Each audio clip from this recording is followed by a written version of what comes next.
성도님들 안녕하십니까? 오늘 살펴볼 말씀은 여호수아 20장입니다. 여호수아 20장은 12지파에 대한 기업의 분배가 끝난 후 도피성의 규례가 다시 한번 설명되고 있습니다. 도피성은 부지 중에 사람을 상하게 한 자들이 복수를 피하여 정식 재판 결과가 나올 때까지 그곳에 피하여 있게 한 인권을 중시하는 특별한 제도였습니다. 레위 지파에게 주어진 총 48개의 성읍 중에서 6성읍이 도피성으로 지정됐습니다. 도피성은 요단 동편에 3개가 있었고 요단 서편 가나안 땅에 3개가 지정됐습니다. 본 장의 내용은 첫 부분에서는 도피성 설치에 대한 명령이 다시 한번 반복되었고, 중간 부분은 도피성의 운영 방법이, 그리고 마지막 부분은 요단강 동편과 서편에서 각각 3개씩 총 6개의 도피성을 선정하는 장면이 기록됐습니다. 2절에 내가 모세를 통하여 너희에게 말한 도피성들을 너희를 위하여 정하여. 도피성에 대한 규정은 민수기 35장과 신명기 19장에 자세하게 나옵니다. 매우 이른 시기부터 하나님께서는 어떤 상황에서든지 인간의 생명을 취하는 것이 심각한 일임을 백성들의 마음 가운데 새기고자 하셨습니다. 하나님께서는 부지 중에 사람을 죽인 자에게 피할 곳을 약속하셨지만 고의로 살인한 자를 위해서는 그러한 대책을 세우지 않으셨습니다.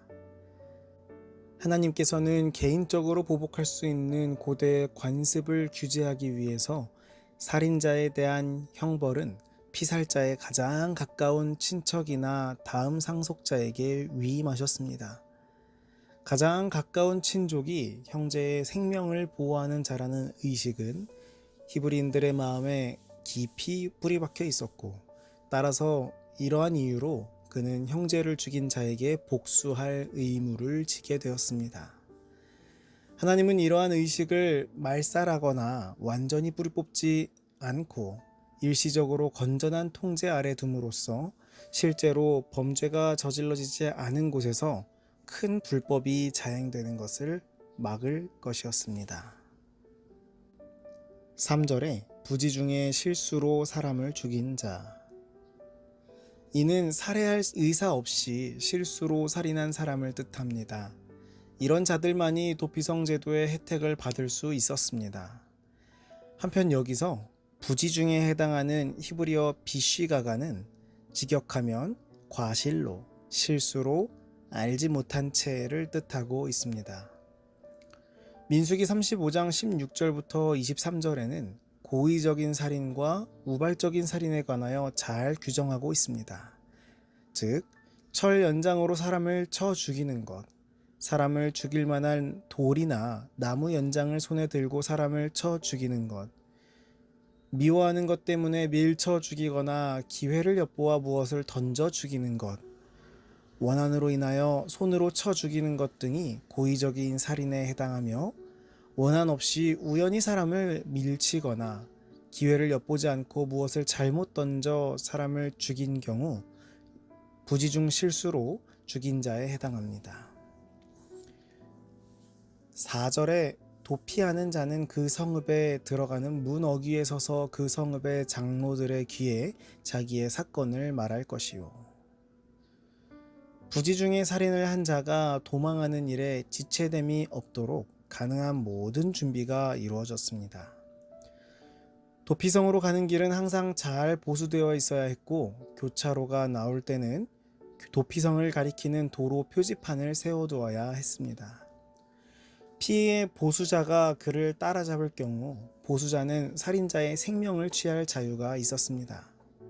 도망자는 시간 내에 도피성에 도착할 책임이 있었습니다. 이 성들은 어디에서든지 한나절이면 도착할 수 있는 거리 내에 있었습니다.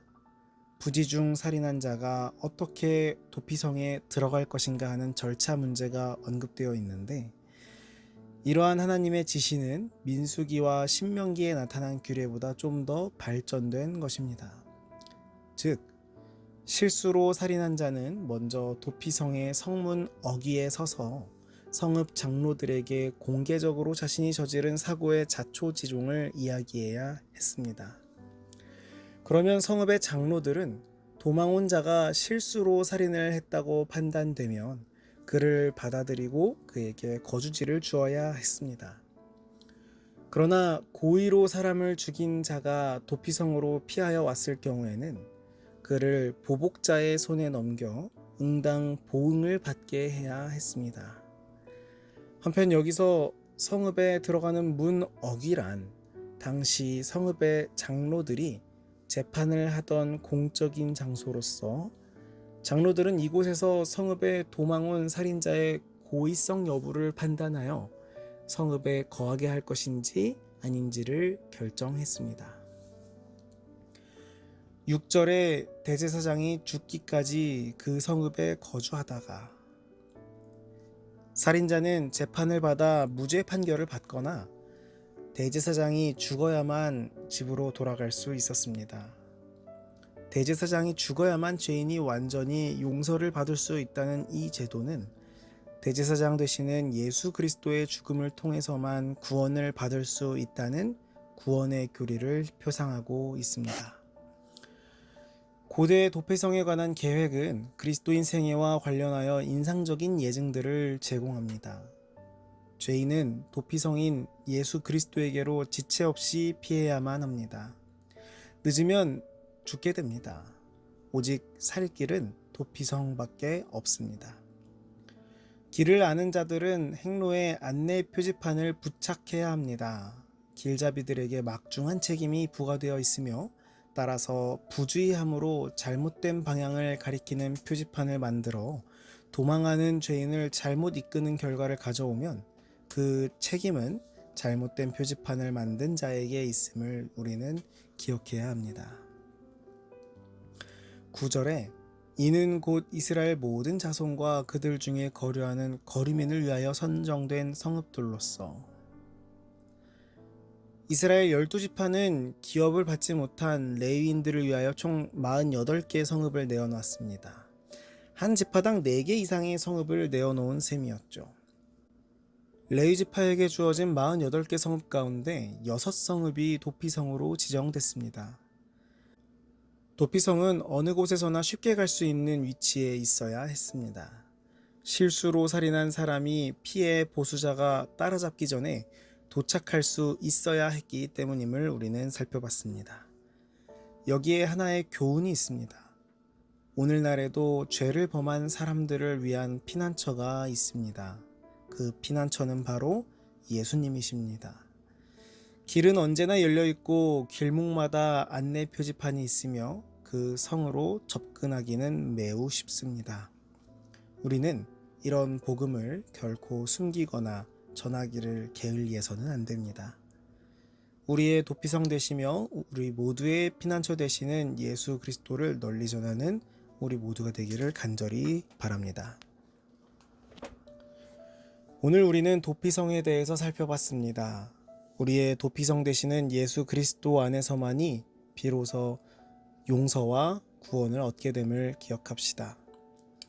우리의 생명을 위해 돌아가신 대제사장 예수 그리스도를 통해서만이 우리는 자유를 얻을 수 있으며 죄 사함을 얻을 수 있기에 우리는 그 안에 거해야 합니다. 나만 가는 것이 아닌 도피성으로 가야 하는 모든 죄인들, 곧 이웃들과 가족들, 친구들 모두 함께 주님께로 인도하며 나아가는 우리 모두가 되기를 간절히 바라면서 아침 말씀을 마치도록 하겠습니다. 오늘은 청년반의 하나 청년을 위해 기도하도록 하겠습니다. 하늘에 계신 아버지, 오늘도 우리와 함께 하시며 감사합니다. 오늘은 하나 청년을 위해 기도합니다. 멀리 타지에서 생활하면서도 주님을 놓지 않고 그리스도 안에 거하게 하심에 감사합니다. 주님, 누구보다 하나의 마음을 잘 아시오니 그 마음을 위로하여 주시옵고 직장에서나 교회에서나 하나님을 나타내는 축복의 통로로서 살아갈 수 있도록 축복 허락하여 주시옵소서. 오늘 함께 살펴본 말씀처럼 우리의 구원 되시는 주님께 빨리 달려가기를 원합니다. 우리를 삼키고자 하는 사망으로부터 벗어나 주님께로 달려가게 하옵시고 주님만이 우리의 구원 되심을 잊지 않고 살아가도록 인도하여 주시옵소서. 나만 돌아보는 것이 아닌 도피성의 이정표와 같은 삶이 되도록 하여 주시옵고 주님을 나타내는 귀한 축복의 삶을 살아가도록 오늘 우리와 함께하여 주시옵소서. 예수님 이름으로 기도합니다. 아멘.